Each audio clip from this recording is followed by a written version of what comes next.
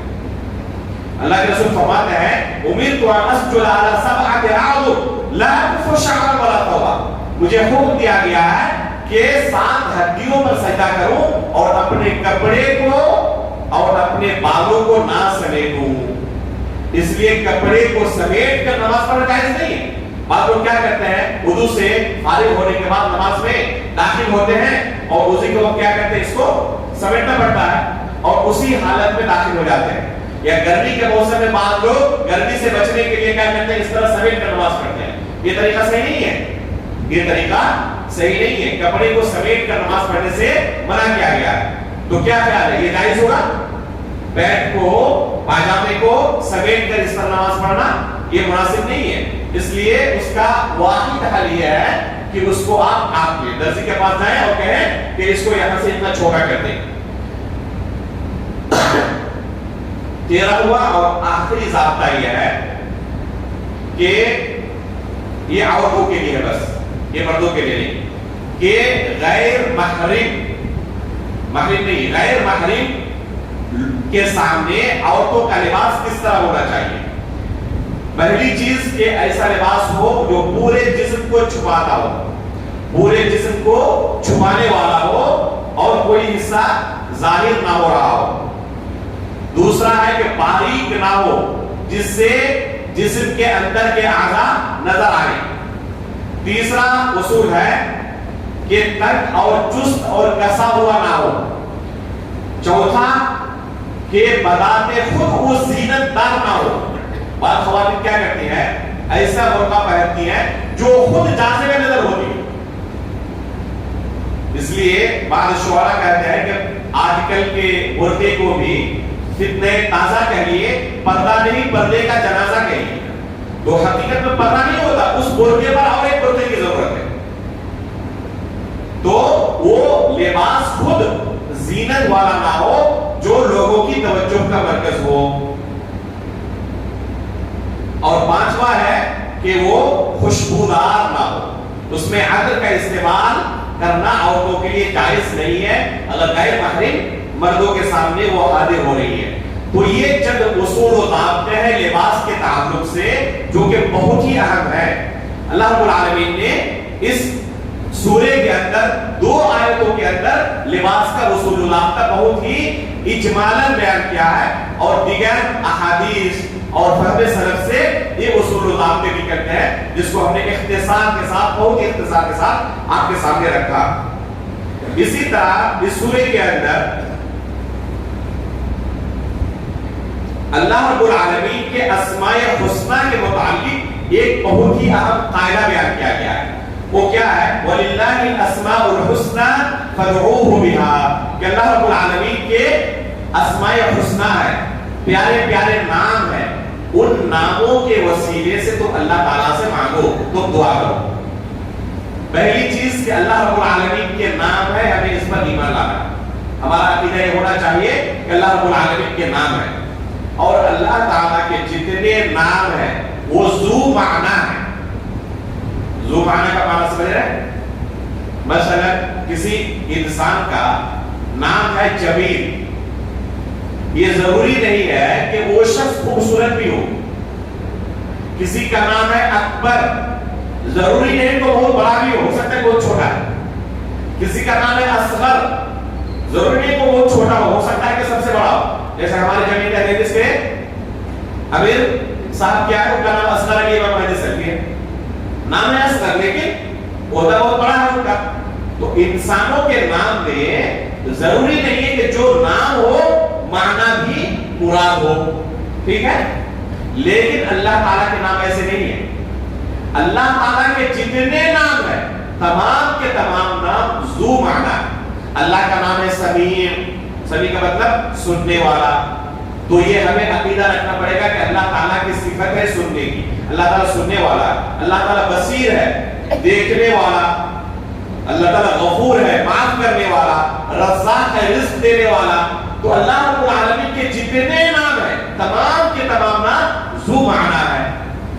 اللہ رب العالمین کے کتنے نام ہیں؟ جی اس کو جواب پتا ہے؟ اور کسی کے پاس کوئی جواب ہے؟ بے شمار 99 1000.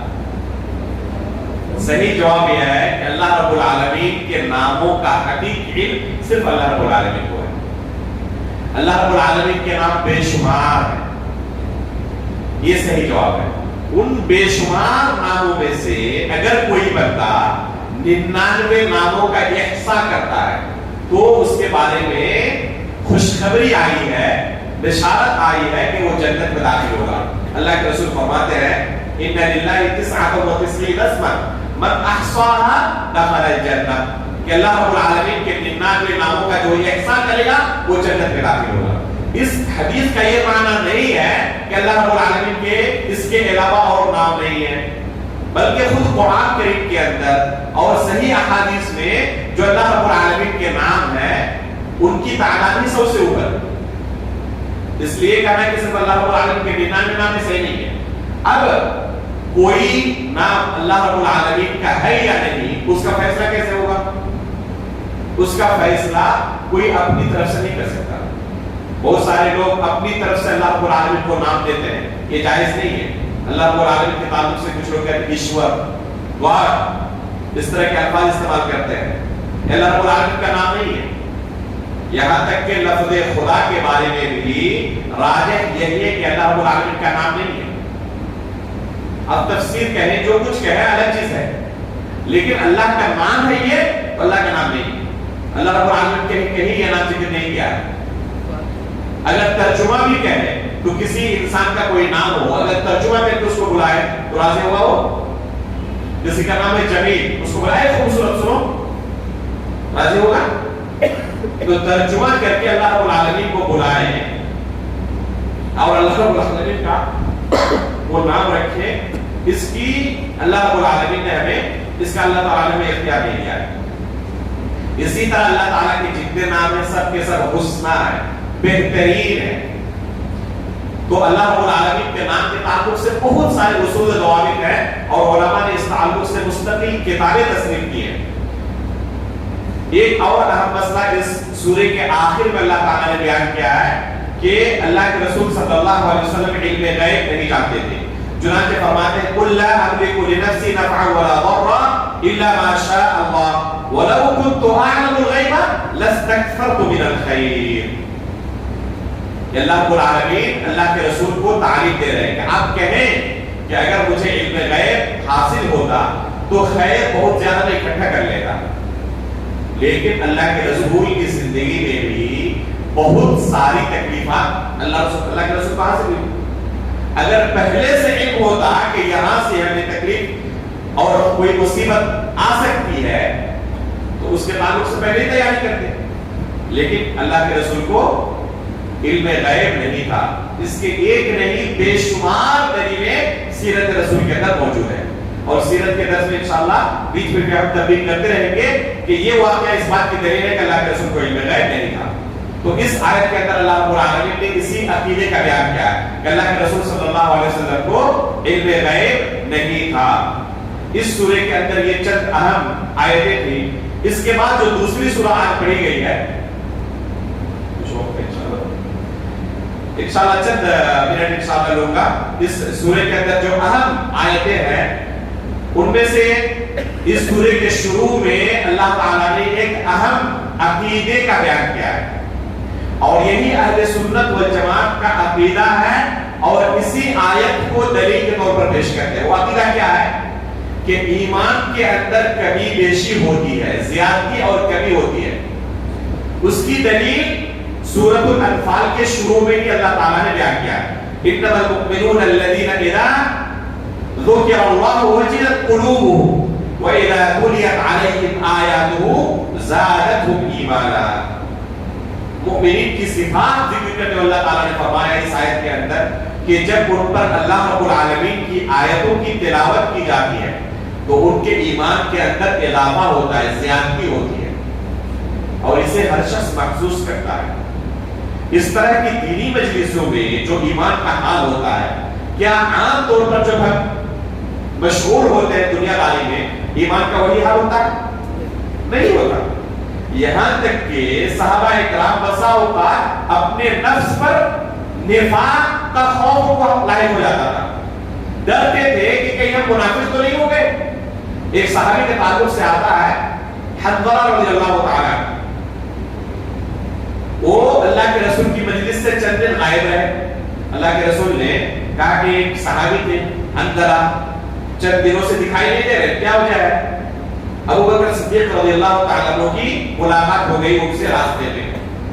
پوچھا کہ اللہ کے رسول آپ کو ڈھونڈ رہے تھے، کئی دنوں سے آپ نظر نہیں آ رہے. اس سے ہمیں کیا درس ملتا ہے کہ ہمارے ساتھیوں میں سے اگر کوئی پہلے حاضر ہوتا تھا اور اب نظر نہیں آنے تو ہمیں ان کی فکر کرنی چاہیے اور انہیں پوچھنا چاہیے اور ان کو پکڑ کے لانا چاہیے. تو ابو بکر صدیق رضی اللہ تعالیٰ عنہ کو پکڑے کہ اللہ کے رسول آپ کے بارے میں چرچا کر رہے تھے، کچھ دنوں سے آپ نظر نہیں آ رہے درس میں، کیا وجہ ہے؟ تو کیا جواب دیتے ہیں؟ نافق حنظلہ، کہ حنظلہ تو منافق ہو چکا ہے.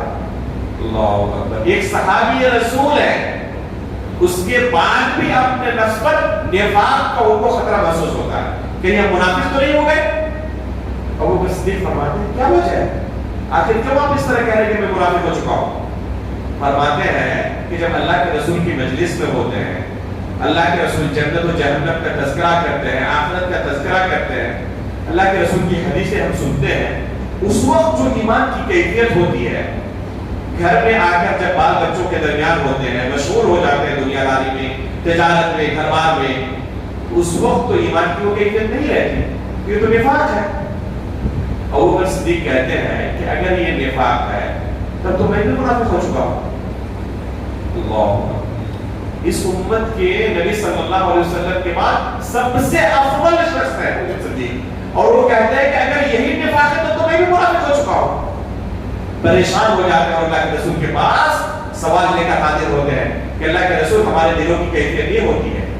ایمان کے اندر ہمیشہ کیفیت ہمارے ایمان کی یکساں نہیں رہتی، کبھی بہت زیادہ تو بہت کم. تو اللہ کے رسول کیا فرماتے ہیں کہ جس وقت تم ہماری مجلس میں ہوتے ہو، اگر بعد میں تمہارے ایمان کی یہی کیفیت رہے تو فرشتے تمہارے بستروں پر آ کر، تمہارے راستوں میں آ کر تم سے مصافحہ کریں. اگر ہمیشہ تمہاری ایمان کی یہی کیفیت رہ جائے، ولیکن ساعۃ وساعۃ یا حنظلہ، ایسی کیفیت ہمیشہ باقی رہے ممکن نہیں ہے. یہ چند گھنٹوں کے لیے، چند گھڑیوں کے لیے ہو سکتا ہے. تو ایمان کے اندر کمی اور زیادتی ہوتی ہے، یہ ہر انسان محسوس کرتا ہے. اس لیے اگر کہیں ایمان کے اندر زیادتی کوئی محسوس کرنا، اس کو غنیمت سمجھیں، اس کو اور مزید آگے بڑھانے کی کوشش کریں. ایسا نہیں کہ اس کے بعد پیچھے ہٹنے کی کوشش کریں. تو اس آیت کے اندر اللہ رب العالمین نے اہل سنت کے اس آیت سے اہل سنت والجماعت نے بہت ہی اہم عقیدے کا استنباط کیا ہے کہ ایمان کے اندر کمی اور زیادتی ہوتی ہے. جو دوسرے گمراہ فرقے ہیں ان کا عقیدہ یہ نہیں ہے، وہ ایمان کے اندر کمی اور زیادتی کو تسلیم نہیں کرتے. چنانچہ کچھ لوگ کہتے ہیں کہ جیسے ہی کسی نے گناہ کبیرہ کیا ایمان سے خارج، مسلمان ہی نہیں، کافر ہو جائے گا. اور دوسرا ایک گمراہ فرقہ اس کے بالمقابل کہ چاہے جو بھی مرضی گناہ کے اندر ہے کچھ فرق نہیں پڑتا، جنت تمہارے لیے گارنٹی ہے. دونوں گمراہ فرقے ہیں. ہمارا عقیدہ کیا ہے کہ بسا اوقات ایمان کے اندر زیادتی ہوتی ہے اور بسا اوقات ایمان کے اندر کمی ہوتی ہے، لیکن اتنی کمی نہیں ہو جاتی کہ ایمان سے ہی خالی ہو جائے. ایمان اصل باقی رہتا ہے. اس کے بعد اللہ رب العالمین نے اس سورہ کے اندر غزوہ بدر کا تفصیلی تذکرہ کیا ہے. وَإِنْ يَعِدُكُمُ اللَّهُ إِحْدَى الطَّائِفَتَيْنِ أَنَّهَا لَكُمْ وَتَوَدُّونَ أَنَّ غَيْرَ ذَاتِ الشَّوْكَةِ تَكُونُ لَكُمْ وَيُرِيدُ اللَّهُ لِيُحِقَّ الْحَقَّ بِكَلِمَاتِهِ وَيَقْطَعَ دَابِرَ الْكَافِرِينَ. یہاں سے کئی آیتیں ہیں جن میں اللہ رب العالمین نے غزوہ بدر کا تفصیل تذکرہ کیا ہے. اس سے پہلے بیان کر چکا ہے سورہ آل عمران کے اندر کہ وہاں پر بھی اللہ رب العالمین نے غزوہ بدر کا تفصیل تذکرہ کیا ہے. جب سیرت کے درس میں ہم غزوہ بدر کا ذکر کریں گے انشاءاللہ تو ان آیتوں سے اس غزوے کا نقشہ کھینچیں گے کہ اس غزوے میں کیا کچھ ہوا تھا. تو اس سورے کے اندر میں اللہ رب العالمین نے غزوہ بدر کا تفصیل تذکرہ کیا ہے. آگے اللہ رب العالمین نے ایک بہت ہی اہم اخلاقی برائی کے اوپر ہمیں جگایا ہے، تنبیہ کی ہے، ہمیں آگاہ کیا ہے. وہ کیا ہے؟ سماج اور معاشرے کے اندر اگر برائی کھلے عام ہو رہی ہو، لوگ کھلے عام گناہ کر رہے ہو، تو سماج کے لوگوں کو چاہیے کہ ایسے لوگوں کو روکیں. اگر سب خاموش رہے اور اس طرح کھلے عام برائی اور گناہ ہوتا رہے تو ایسے موقع پر اللہ کی طرف سے عذاب نازل جب ہوتا ہے تو صرف ان لوگوں کو یہ عذاب نہیں پکڑتا جو گنہگار تھے، بلکہ جو تہجد گزار تھے، جو نفلی روزے رکھتے تھے اور نفلی حج اور عمرہ کرتے تھے، وہ بھی اس عذاب کے چپیٹ میں آ جاتے ہیں. اللہ تعالیٰ نے فرمایا وَاتَّقُوا فِتْنَةً لَا تُصِيبَنَّ الَّذِينَ ظَلَمُوا مِنْكُمْ خَاصَّةً. اس عذاب سے بچو جو عذاب صرف ظالمین کو پکڑنے والا نہیں ہے، بلکہ جس کی چپیٹ میں ہر کوئی آنے والا ہے. یہ کب ہوگا؟ جب لوگ امر بالمعروف و نہی عن المنکر کا فریضہ انجام دینا چھوڑ دیں گے، صرف اپنے آپ سے مطلب رکھیں گے. میں تو نماز پڑھ رہا ہوں نا، میں تو روزہ رکھ رہا ہوں نا، گھر کے اندر باقی لوگ کیا کر رہے ہیں اس سے کوئی واسطہ نہیں ہے. تو ایسے لوگ یہ نہ سمجھیں کہ یہ نجات کے لیے کافی ہے. آپ کے ماتحت جو لوگ ہیں ان کی رہنمائی کرنا اور ان کے درمیان اگر کوئی گناہ علن اعلان ہو رہا ہے تو اس گناہ کو روکنا سماج کے ہر فرد کی ذمہ داری ہے. اگر نہ روکے تو اللہ کی طرف سے عذاب کا باعث ہے اور ایسے موقع پر ہر کوئی اس عذاب میں گرفتار ہوگا، کوئی بچ نہیں پائے گا. صرف ظالمین کوئی عذاب پکڑنے والا نہیں ہے. اس کے بعد اللہ رب العالمین نے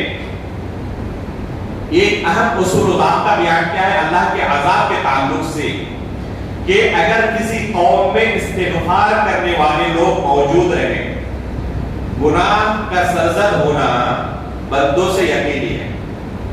کوئی شخص ایسا نہیں جس سے گناہ سرزد نہ ہو، لیکن اگر گناہ سرزد ہونے کے بعد وہ استغفار بھی کرتے ہیں، توبہ کرتے ہیں، اللہ کے سامنے روتے ہیں، گڑ گڑاتے ہیں، تو اگر قوم کے اندر ایسے لوگ موجود رہے تو ایسے لوگوں پر اللہ کا عذاب نہیں آتا ہے. اگر کوئی چاہتا ہے کہ ہم پر اللہ تعالیٰ کی طرف سے عذاب نہ آ جائے تو ان کو چاہیے کہ وہ استغفار کو لازم رکھیں. اللہ رب العالمین کیا فرماتا ہے؟ وَمَا كَانَ اللَّهُ لِيُعَذِّبَهُمْ وَأَنْتَ فِيهِمْ وَمَا كَانَ اللَّهُ مُعَذِّبَهُمْ وَهُمْ يَسْتَغْفِرُونَ. لوگ استغفار کر رہے ہو یا اللہ ہم نے گناہ کیا تو ہمیں بخش دے، اور اس کے باوجود اللہ رب العالمین پر عذاب نازل کرتے، اللہ رب العالمین ایسا نہیں کرتا. جب اللہ کی طرف سے عذاب نازل ہوتا ہے لوگ گناہ بھی کر رہے ہیں، روکنے والے بھی نہیں ہیں، اور اوپر سے استغفار کا کوئی اہتمام نہیں ہے، جلی ہو جاتے ہیں گناہ کرتے کرتے لوگ. ایسے موقع پر اللہ رب العالمین کی طرف سے عذاب آتا ہے. آگے اللہ تعالیٰ نے کچھ لوگ ایسے ہوتے ہیں سماج کے اندر جو نیکی کے کام میں تو تعاون نہیں کرتے، الٹا کہیں پر نیکی کا کوئی کام ہو رہا ہو اس کو روکنے کی کوشش کرتے ہیں. یہ درس ہو رہا ہے، دینی مجلس کہیں سج رہی ہے، اتنی تو توفیق نہیں ہوتی کہ دو چار لوگوں کو بلا کے لائیں جو پہلے سے موجود ہے، ان کو بھی کیا کرتے ہیں ان کے کان میں جا کے طرح طرح کی باتیں کرتے ہیں تاکہ وہ بھی اس درس سے اٹھ جائیں اور یہاں پر آ بیٹھیں. خیر کے کاموں سے روکنا بہت بڑا جرم ہے. اللہ تعالیٰ فرماتا ہے ان الذین کفروا ينفقون اموالهم ليصدوا عن سبيل الله. یہ کفار کا عمل ہے کہ وہ مال خرچ کرتے ہیں کس مقصد سے؟ تاکہ لوگ اللہ کے دین سے روکیں، لوگ اللہ کے دین کے قریب نہ آ جائیں. اللہ تعالیٰ نے سورہ بقرہ کے اندر فرمایا وَمَنْ أَظْلَمُ مِمَّنْ مَنَعَ مَسَاجِدَ اللَّهِ أَن يُذْكَرَ فِيهَا اسْمُهُ وَسَعَىٰ فِي خَرَابِهَا.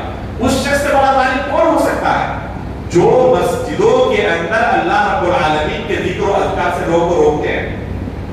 مسجد کی تعمیر کریں اس کی تو توفیق نہیں ہوتی, الٹا کیا کرتے ہیں, اگر کوئی مسجد کے لیے چندہ دے, مسجد کے اندر دروس ہو رہے ہیں, ذکر و اذکار کی مجلسیں سج رہی ہے, تو لوگوں کو روکتے ہیں. اللہ تعالیٰ فرماتے ہیں کہ ان سے بڑا ظالم کون ہو سکتا ہے, یہ سب سے بڑے ظالم ہیں. اس لیے انسان کو چاہیے کہ کار خیر میں تعاون کرے. اگر تعاون کرنے کی توفیق نہیں ہوگی, کم از کم لوگوں کو خیر کے کام سے نہ روکے. خیر کا کام کہیں جاری ہے تو اسے جاری کم از کم رہنے دیں. آگے اللہ رب العالمین نے عذاب کی بات ابھی آئی, اسی سے متعلق ایک چیز ہے کہ اگر اللہ کی طرف سے نعمتیں موجود ہیں ہمارے درمیان, تو اللہ رب العالمین ان نعمتوں کو چھین نہیں لیتا جب تک کہ لوگ خود اس نعمت کے چھین جانے کا سبب نہ بن جائے. اللہ رب العالمین کا ارشاد ہے, ذالک بأن اللہ لم یکن مغیرا نعمة انعمها على قوم حتى یغیروا ما بانفسهم. اسی آیت کو اور اسی طرح کی ایک اور آیت ہے, ان اللہ لا یغیر ما بقوم حتی یغیروا ما بانفسهم. بہت سارے مقررین اس آیت کو لوگوں کے سامنے جو پیش کرتے ہیں وہ غلط طریقے سے پیش کرتے ہیں. ان اللہ لا یغیر ما بقوم حتی یغیروا ما بانفسهم. اس کا معنی کیا بیان کرتے ہیں اکثر بیشتر مقررین اس آیت کا, کہ یہاں اس موقع پر ایک شعر بھی پڑھتے ہیں, خدا نے آج تک اس قوم کی حالت نہیں بدلی, نہ ہو جس کو خیال آپ اپنی حالت پہ بدلنے کا. یہ شعر بھی پڑھتے ہیں اس آیت کا معنی بیان کرنے کے لیے. حقیقت میں اس آیت کا یہ معنی نہیں ہے. اس آیت کا کیا معنی بیان کرتے ہیں کہ لوگ جب تک خود کوشش نہ کریں اللہ رب العالمین ان کی حالت نہیں بدلتا. یہی معنی بیان کرتے ہیں نا. اس آیت کا یہ معنی نہیں ہے.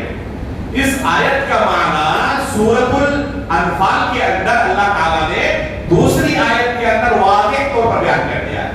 کیا معنی ہے؟ فرماتے ہیں ان اللہ لم یکن مغیرا نعمة انعمها علی قوم حتی یغیروا ما بانفسهم. یہ ہے اس آیت کا معنی. یعنی اللہ رب العالمین نے کسی کو کوئی نعمت دی ہے تو اس نعمت کو اللہ تعالیٰ اس وقت تک نہیں چھین لیتا جب تک کہ لوگ خود اس نعمت کے چھن جانے کا سبب نہ بنے. یہ لوگ خود چاہتے ہیں کہ اللہ تعالیٰ اس نعمت کو ان سے چھین لے, اپنے عمل کے ذریعے وہ یہی ظاہر کرتے ہیں, تب اللہ رب العالمین اس نعمت کو ان سے چھینتا ہے. جب تک بندے خود سبب نہ بنے اللہ رب العالمین کسی نعمت کو نہیں چھینتا. یہ ہے اس آیت کا صحیح معنی. آخر میں اللہ تعالیٰ نے جو آخری آیت ہے سورۃ الانفال کی ایک اہم معاشرتی مسئلے کو بیان کیا ہے, وَأُولُو الْأَرْحَامِ بعضهم اولى ببعض في كتاب الله ان الله بكل شيء عليم. اس کے اندر کون سا مسئلہ بیان کیا گیا ہے؟ متبنہ جانتے ہیں آپ لوگ؟ منہ بولا بیٹا جانتے ہیں؟ کچھ لوگوں کے بچے نہیں ہوتے, اولاد کی نعمت سے محروم ہوتے ہیں, تو کیا کرتے ہیں, دوسرے کے بچے کو پرورش کے لیے لیتے ہیں. لئی پالک بھی کہتے ہیں اسے, منہ بولا بیٹا بھی کہتے ہیں. عربی میں اسے متبنہ کہا جاتا ہے. عربی میں متبنہ. پہلے بھی یہ سسٹم رائج تھا, جاری تھا. زید رضی اللہ تعالیٰ عنہ, زید بن حارثہ رضی اللہ تعالیٰ عنہ, ان کی بھی کہانی عجیب و غریب کہانی ہے. انشاءاللہ کسی دن کہانی بیان کریں گے آپ, یہ کیسے اللہ کے رسول کے پاس آیا اور اس کے پیچھے کیا درد بھرا قصہ ہے. تو زید رضی اللہ تعالیٰ عنہ اللہ کے رسول کے وہ بولے بیٹے تھے, متبنہ تھے. پہلے یہ اصول تھا کہ اگر کسی نے کسی بچے کو گود میں لیا, منہ بولا بیٹا بنا لیا ہے, تو وراثت کے اندر وہ کیا ہوگا, حصے دار ہوگا, اس کو وراثت میں سے مال دیا جائے گا. اس آیت میں جو سورۃ الانفال کی آخری آیت ہے, اولو الارحام بعضهم اولى ببعض, اس آیت سے اللہ رب العالمین نے اس نظام کو ختم کر دیا کہ اب اگر کوئی کو بڑا بیٹا کسی کے پاس ہے تو میراث میں سے اسے کچھ نہیں ملنے والا ہے، میراث میں سے کچھ نہیں ملنے والا۔ البتہ وصیت کرنا چاہے تو وصیت کر سکتا ہے، جائز ہے۔ اسی طرح اس کے لیے ضروری ہے کہ بالغ ہو جانے کے بعد اس سے پردہ کیا جائے۔ اگر بیٹی ہے تو گھر کے مردوں کو ضروری ہے کہ اس سے پردہ کرے، بیٹا ہے گھر کی عورتوں کو ضروری ہے کہ اس سے پردہ کرے، اس لیے کہ وہ حقیقی بیٹا نہیں بن جاتا۔ تیسری چیز، نسبت کے وقت اپنے اصل والد کی طرف نسبت نہ کر کے جس نے پرورش کی ہے اس کی طرف نسبت کرنا حرام ہے، گناہ کبیرہ ہے، بلکہ اس بارے میں اتنی سخت وعید آئی ہے کہ اس پر جنت حرام ہے۔ اس لیے اگر کوئی کسی کے بچے کی پرورش کر رہا ہے تو ولدیت کی جگہ پر اپنا نام نہ لکھے، جو اصل والد ہے اصل والد کا ہی نام لکھے وہاں پر، بچے کو بھی بتائیں کہ آپ کا والد میں نہیں ہوں۔ یہ اہم 3 مسائل ہیں، اور بھی بہت سارے مسائل ہیں متبنہ کے تعلق سے، یہ اہم 3 مسائل ہیں متبنہ کے۔ پہلا کہ وراثت میں سے اسے حصہ نہیں ملے گا، دوسرا پردہ ضروری ہے، اور تیسرا ولدیت کے طور پر جس نے پرورش کی ہے اس کا نام استعمال کرنا جائز نہیں ہے، حرام ہے۔ جو اصل والد ہے اصل والد کا نام ہی ذکر کیا جائے گا۔ یہ 3 اہم مسائل ہیں متبنہ کے تعلق سے، لے بالا کے تعلق سے۔ اللہ رب العالمین سے آخر میں دعا کرتے رہے کہ ان 2 سورتوں کے اندر جو ہمارے لیے اہم پیغامات تھے، جن میں سے 5 کا ہم نے اس مجلس کے اندر سماع کیا، بعض پیغامات کو ہم نے اس مجلس میں سنا، اللہ رب العالمین ان کے مطابق ہمیں عمل کرنے کی بھی توفیق عطا فرمائے۔ اللہ رب العالمین قرآن کریم کو اور اس کی شریعت کو سمجھنا ہمارے لیے آسان کر دے اور اس کی اتباع کی بھی توفیق عطا فرمائے۔ آمین تقبل رب العالمین، وصلی اللہ علی نبینا محمد۔